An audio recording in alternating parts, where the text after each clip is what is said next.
নমস্কার, কলাকানন শিল্প ও সাংস্কৃতিক গ্রুপের ইউটিউব চ্যানেলে আপনাদের সকলকে স্বাগতম। আমরা টিম কলাকানন, আর আমাদের অন্যান্য বিভাগের মধ্যে অন্যতম এই বিভাগ কাহিনী বাহিনী। রহস্য, রোমাঞ্চ, প্রেম, কৌতুক এবং ভয়ের সাথে জুড়ে থাকুন আমাদের এই কাহিনী বাহিনী সিরিজের সাথে।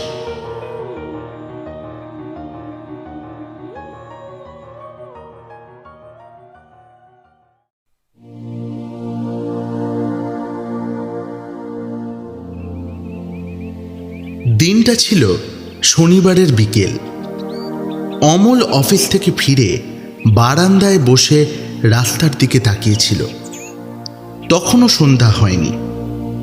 আকাশে ধূসর স্থির একখণ্ড মেঘকে যেন স্পর্শ করে কটা পাখি চলে গেল। অমলের মনে হলো সময় এমন করেই চলে যায়। এমনি হঠাৎ চকিতে দেখতে দেখতে চাকরি জীবনের 10 বছর কেটে গেল অমলের। যৌবনটা গত প্রায়। ঠিক এমন ক্ষণেই ব্যাপারটা ঘটল। অমলের বিয়ে ঠিক হয়ে গেল। অমল কিছুতেই রাজি হয়নি প্রথমে। বিবাহে তার এই অনীহা অবশ্য অর্থনৈতিক অস্বাচ্ছন্দ্যতার জন্য নয়। যাই হোক, এটা এক ধরনের আলসেমি। জীবন গতানুগতিক চলে যাচ্ছে। না খেতে পেলে যেমন পেট মরে যায়, তেমনি জৈবিক ক্ষুধাও অমলের মৃতপ্রায় হয়ে এসেছিল। তাই সে ভেবে নিয়েছিল, অফিস আড্ডা নিয়ে বেশ তো আছি, আবার বিয়ে কেন? কিন্তু অমলের মা শুনলেন না। তিনি কেঁদে কেটে অমলকে রাজি করালেন। মেয়ে দেখার পালা চলল। এই ব্যাপারে বৌদিদের উৎসাহ প্রাবল্য প্রচণ্ড। তারা এক একটি মেয়ে দেখেন, তার ছবি অমলের সামনে হাজির করে খিলখিল করে হাসেন। অমল মতামত জানানোর আগে নিজেরাই তা নাকচ করে আবার নতুন কোনো মেয়ের সন্ধানে লেগে পড়েন। অমলের কাছে এটা খুব বিরক্তিকর। তবু এই বিরক্তি তাকে হজম করতে হচ্ছিল নির্বাক হয়ে।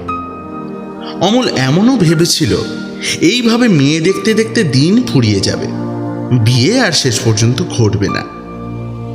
যা ভাবা যায় তা শেষ পর্যন্ত হয় না। অমলের নৈরাশ্যপীড়িত এই চিন্তাও তাই ফলবতী হলো না। পছন্দের মতো মেয়ে পাওয়া গেল বর্ধমানে। বৌদিরা সকলে একমত। এইবার অমলকে মেয়ে দেখতে বলা হলো। বড় বৌদি বললেন, ঠাকুরপো, তুমি নিজে একবার দেখে এসো, তারপর না হয় কথাবার্তা পাকাপাকি হবে। না না, তার কি দরকার? তোমরা সবাই দেখেছো যথেষ্ট। একজন মেয়ে মানুষকে বারবার উল্টে পাল্টে দেখবার কি আছে? আমারও সব পোষাবে না। না ভাই ঠাকুরপো, যাকে বলে জীবন সঙ্গিনী। মেজ বৌদি বলে উঠলেন, নিজে যাচাই করে নেওয়া ভালো। আর আজকাল তো সব ছেলেই মেয়ে দেখে। কি করে যাচাই করবে মেজদি? ছোট বৌদি মুখ টিপে হাসলেন।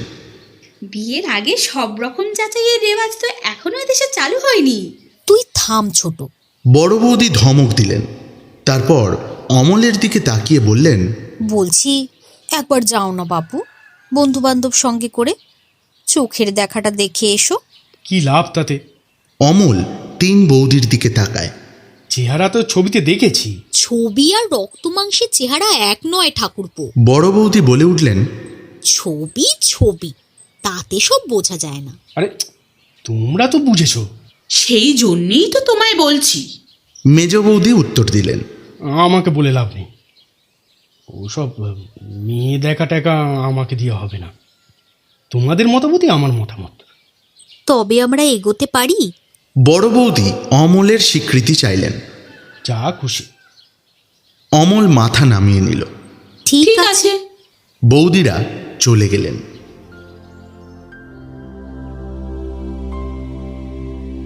কথাবার্তা ঠিক হয়ে গেল অমলের বিয়ের তারিখ পর্যন্ত। আজ শনিবার, আগামী বুধবার বিয়ে। মাঝখানে 3টে মাত্র দিন। অমল বিয়ের আগে আজই শেষ অফিস করল। 15 দিন ছুটি নিয়েছে সে। আজকের সন্ধেটা তাই হালকা লাগছে অমলের। ফাঁকা বাড়িতে একা অমল। বৌদিরা সকলে আসন্ন উৎসবের কেনাকাটা করতে গিয়েছেন। তাদের সঙ্গে রয়েছেন সেজদা। বর্দা আর মেজদার ফিরতে রাত হবে। মা গিয়েছেন পাড়ার কীর্তনের আসরে। একা অমল একবার রাস্তা একবার আকাশ দেখছে আর ভাবছে ভবিষ্যৎ। তার জীবনের নিঃসঙ্গতার বৃত্তে কেউ ঢিল ছুঁড়েছে। চিন্তার তরঙ্গের নতুন বৃত্ত রচনা করে চলেছে। সন্ধে নেমে এলো। রাস্তার বাতি অমলের চোখের সামনে জ্বলে উঠল।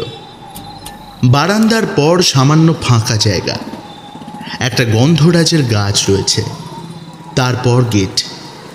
বারান্দার আলো ইচ্ছে করেই জ্বালেনি সে। অন্ধকারটা ভালো লাগছে। রাস্তার আলো গেট পর্যন্ত এসে ম্লান হয়ে গেছে।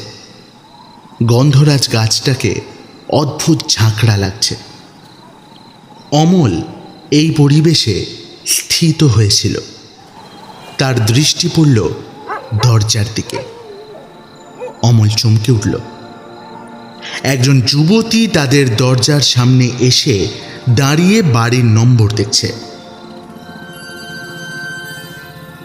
তারপরে গেট খুলে মেয়েটি এগিয়ে আসতে লাগলো। অমল উঠে দাঁড়ালো, চোখে অবাক দৃষ্টি নিয়ে। মেয়েটি গন্ধরাজ গাছ পর্যন্ত এগিয়ে এসে দাঁড়ালো। অমল আর তার মধ্যে তখনও বেশ খানিকটা ব্যবধান। সে হাত তুলে নমস্কার করল। অমল তাকে চিনতে পারল না, প্রতি নমস্কার জানালো। মেয়েটি প্রশ্ন করল, এটা কি অশোক রায়ের বাড়ি? হ্যাঁ। আপনি কোত্থেকে আসছেন? বর্ধমান থেকে। বর্ধমান থেকে কথাটা শুনেই অমল মেয়েটিকে চিনতে পারল। তার মনে পড়ল, এই মেয়েটির সঙ্গেই তো তার বিয়ে হবার কথা। কি আশ্চর্য! বিয়ের কোণে, বিয়ের আগে ছেলের বাড়িতে না বলে কয়ে এভাবে চলে এলো। কি ব্যাপার? অমল তোতলা হয়ে গেল। তার কিরকম অস্বাভাবিক লাগছে। মেয়েটির মাথা ঠিক আছে তো? অমল আর কোনো কথা বলে উঠতে পারল না। একটা তোতলামি তাকে পেয়ে বসেছে। কিন্তু মেয়েটি সহজভাবে বলল, আমার নাম ব্রততী। অমলবাবু বাড়িতে আছেন? মানে তার সঙ্গে আমার একটু দরকার ছিল। অনেক দূর থেকে এসেছি। আমার সঙ্গে দরকার? ও, আপনি অমলবাবু? ব্রততী এগিয়ে এলো। হ্যাঁ, কি কি ব্যাপার বলুন তো? অমলের হাড়ে কাঁপুনি ধরেছে। এমন অভাবনীয় নাটকের কথা সে ভাবতেও পারে না। আজ বাদে কাল যার বিয়ে, সেই বিয়ের মেয়ে ভাবি স্বামীর সঙ্গে কথা বলতে এসেছে। কি কারণে? হেসে ব্রততী প্রশ্ন করল। বুঝতে পারি। সে বারান্দায় উঠে এসেছে। অমল নিজের ভুল বুঝতে পারল। একটা আকস্মিকতায় সে ভদ্রতাটুকু ভুলে গেছে। তাড়াতাড়ি নিজেকে গুছিয়ে নিয়ে বলল, হ্যাঁ, বসুন বসুন। বারান্দায় অন্য একটা খালি চেয়ারে ব্রততী বসল। তার যে খুব একটা তাড়াহুড়ো আছে দেখে মনে হলো না। চেয়ারের একপাশে ব্যাগটা ঝুলিয়ে রেখে বলল, আমাকে তুমি করেই বলতে পারেন অনায়াসে। দুদিন পরে তো তাই বলতেন। অমলও বসে পড়ল। সে ব্যাপারটা গুছিয়ে উঠতে পারল না। এমন সমস্যায় অমল এর আগে জীবনে পড়েনি। এ কি অসহায় অবস্থা! অমলের পালাতে ইচ্ছে করছিল। ব্যাঙের মতো সে যেন একটা সাপের মুখে ধরা পড়ে গেছে। খুব বিব্রত করলাম বোধহয়। ব্রততী বলে উঠল, জানতাম বিব্রত হওয়াটাই স্বাভাবিক, কিন্তু জানেন তো, না এসে পারলাম না। যদিও অমল ঘেমে উঠেছে, তাই বলল, না না, বিব্রত বিব্রত করবার কি আছে? মানে কি ব্যাপার বলুন? ও হ্যাঁ মানে বলো বলো, মানে তুমি বলাই তো ঠিক হবে। ব্রততী খিলখিল করে হেসে উঠল। তার হাসিতে কোনো সংকোচ নেই। সে বলল, আপনি কিন্তু ঘাবড়ে গেছেন, আর আমি যে খুব বেহায়া মেয়ে তাই ভাবছেন না? না না, সেরকম ভাবছি না। হ্যাঁ, কি যেন বলবে বলছিলে? অমল কোনো রকমে কথাগুলো বলে ফেলল। ব্রততী আবার শুরু করলো, আপনার সঙ্গে আমার বিয়ে হবার কথা ছিল। অমল এবার যেন বুঝতে পারল মেয়েটি কি বলতে এসেছে, যাতে সে বিয়ে না করে। সে বিয়ে আর হবে না। ব্রততী কাটা কাটা করে বলে যাচ্ছে। অমলের এইবার রাগ হলো। মনে হলো মেয়েটি অতি বাজে। যদি তোমার কিছু ইয়ে টিয়ে থেকেই থাকে তো আগে জানালে না কেন? লজ্জা, সেই লজ্জার অবরোধ ভেঙে আজ শেষ মুহূর্তে তো ঠিক এসেছ। ব্রততী দীর্ঘ নিঃশ্বাস ত্যাগ করল। এর জন্য আমায় ক্ষমা করবেন। অমল ভাবল, না, এইসব মেয়েকে ছেড়ে দেওয়া যায় না। এখন সমস্ত ব্যবস্থার পর উপহাসের পাত্র হব? অসম্ভব। আজকাল ওরকম প্রেম সব মেয়েরই থাকে। বিয়ের জল পড়লে প্রেম পচে যায়, এর বেলায়ও তাই হবে। অমল নিজেকে স্থির করে বলল, আপনি কি এই বলতেই এসেছেন?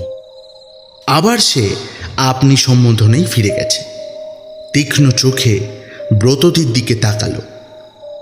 বিয়ে হবে না কেন? কথাটুকু বলাই আমার উদ্দেশ্য নয়।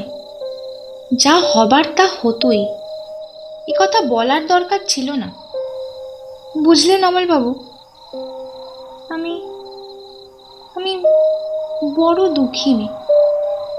যাকে দুঃখ দিতে চলেছিলাম তাকে একবার চোখে দেখবার বড়ই বাসনা ছিল, তাই দেখে গেলাম।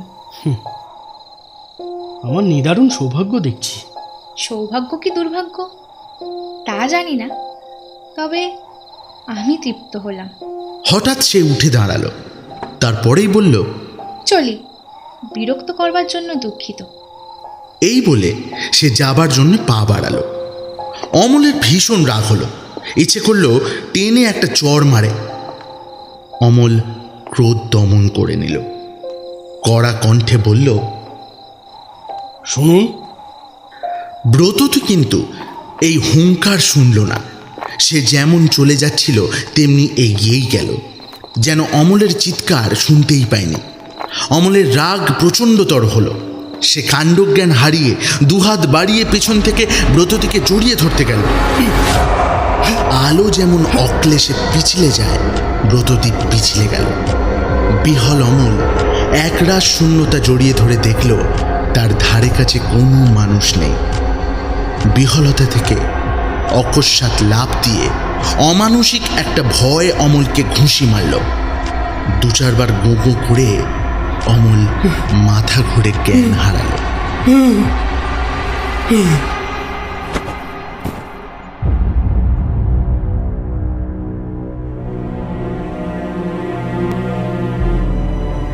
শুনছেন কলাকানন গ্রুপের কাহিনী বাহিনীর আজকের নিবেদন।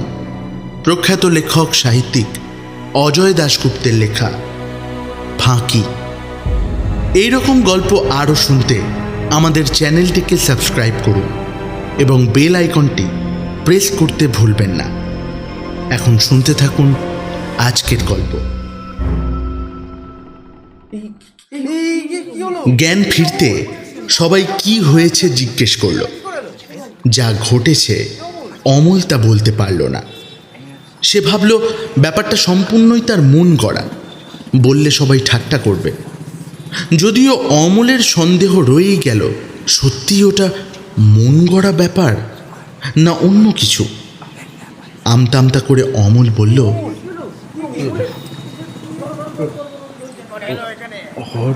হঠাৎ মাথাটা ঘুরে গিয়েছিল কেন বুঝতে পারিনি। ভাই ভালো আছিস তো?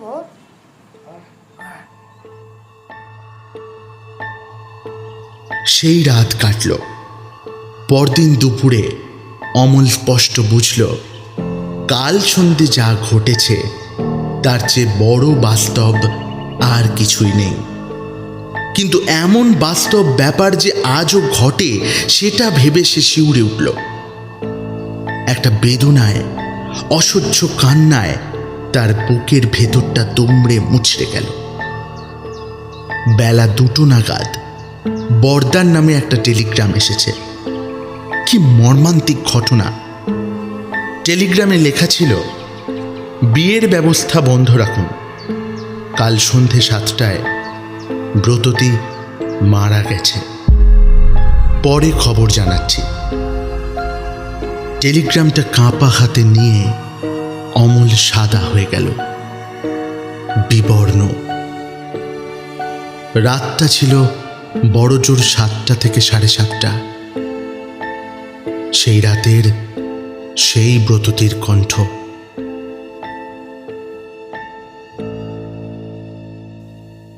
সে বিয়ে আর হবে না, সে বিয়ে আর হবে না, সে বিয়ে আর সারাটা দিন অমল গোপনে কাঁদল।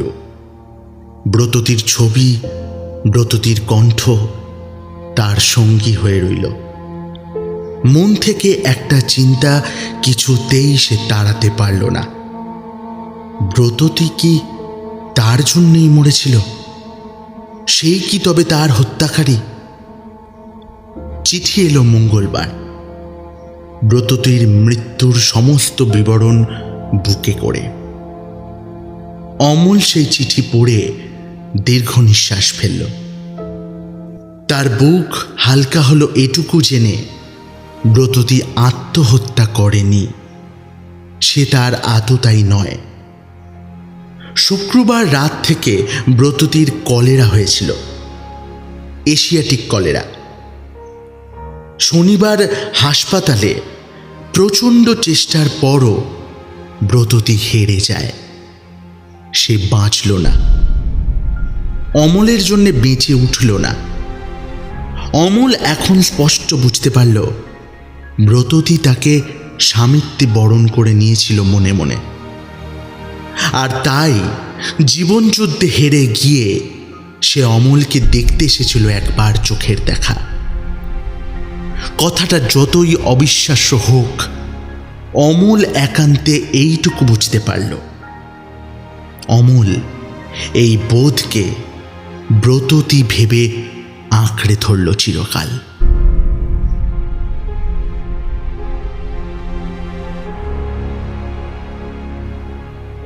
শেষ হলো আজকের গল্প, অজয় দাশগুপ্তের লেখা ফাঁকি। গল্প পাঠে আমি কৌশিক জানা। অমলের ভূমিকায় শুভদীপ বনু, বড় বৌদির চরিত্রে পূজা রায়চৌধুরী, মেজ বৌদি এবং ছোট বৌদির ভূমিকায় রিয়া সরকার, ব্রততীর চরিত্রে সৌমিলি প্রামাণিক। গল্পটি পরিচালনা এবং পোস্টার ডিজাইন করেছেন শুভদীপ বনু, সম্পাদনায় সৌম্য এবং জিৎ। গল্পটি কেমন লাগলো আমাদের জানাতে পারেন ইউটিউব কমেন্ট বক্সে। সবাই ভালো থাকবেন, সুস্থ থাকবেন। আমাদের পাশে থাকার জন্য অসংখ্য ধন্যবাদ।